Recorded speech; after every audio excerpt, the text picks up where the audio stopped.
दोस्तों, हमें वृंदावन के बांके बिहारी के चमत्कार तो आए दिन सुनने को मिलते हैं। एमपी के सिवनी छापरा के गोविंद लाडले सरकार भी किसी चमत्कार से कम नहीं हैं।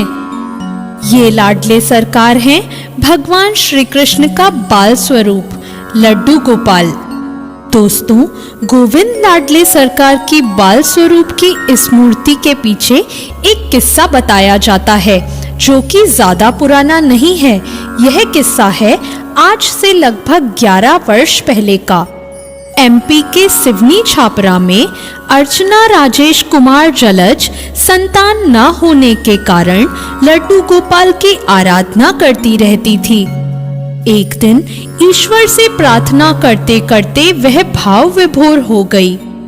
उस रात भगवान ने उन्हें स्वप्न में दर्शन दिए। लड्डू गोपाल की जिस मूर्ति को उन्होंने स्वप्न में देखा था, अगले दिन एक संत ने उनके घर आकर वही मूर्ति उन्हें भेंट में दी।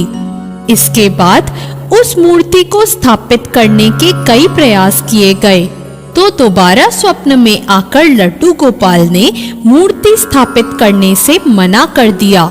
उसके बाद यह सिलसिला चल पड़ा।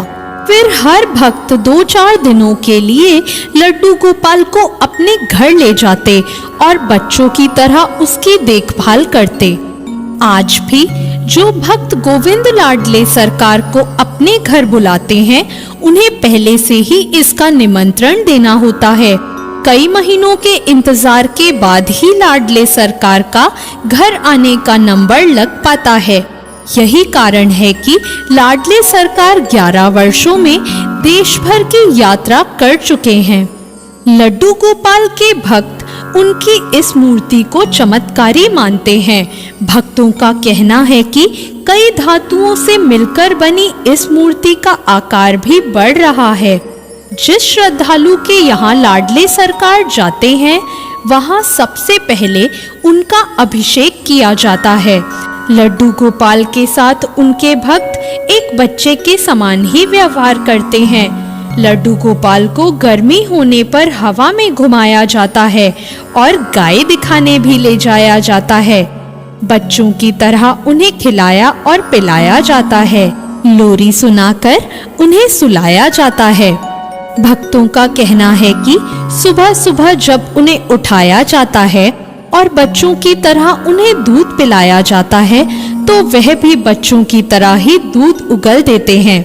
इसके बाद उन्हें चाय पिलाई जाती है, जिसे वह बड़े ही शौक से पी जाते हैं। इसके बाद उन्हें नहलाया जाता है। मोर पंख, मुकुट और बांसुरी लगाकर उनका श्रृंगार किया जाता है।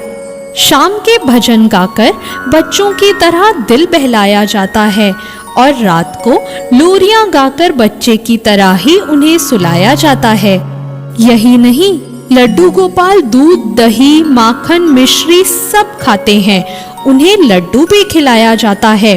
यह प्रतिमा एक के बाद दूसरे भक्त के पास मेहमान बनकर जाती है। कई भक्तों का नंबर तो 2-2 साल में आता है। कहा जाता है कि जो भक्त उन्हें अपने घर ले जाता है, उनके घर पर तो साक्षात भगवान आ जाते हैं। लड्डू गोपाल के कानों में भक्त अपनी मुराद कहते हैं। लोगों का मानना है कि लड्डू गोपाल से कही गई उनकी मुराद कुछ ही दिनों में पूरी हो जाती है। माना जाता है कि निसंतान लोगों पर बाल गोपाल सबसे पहले कृपा करते हैं। उन्होंने कई लोगों को संतान का आशीर्वाद भी दिया है। दोस्तों, अगर हमारी आस्था सच्ची होती है, तो ईश्वर हमें स्वप्न में दर्शन ही नहीं देते, वो तो हमारे घर स्वयं चलकर आ जाते हैं। जय श्री कृष्ण।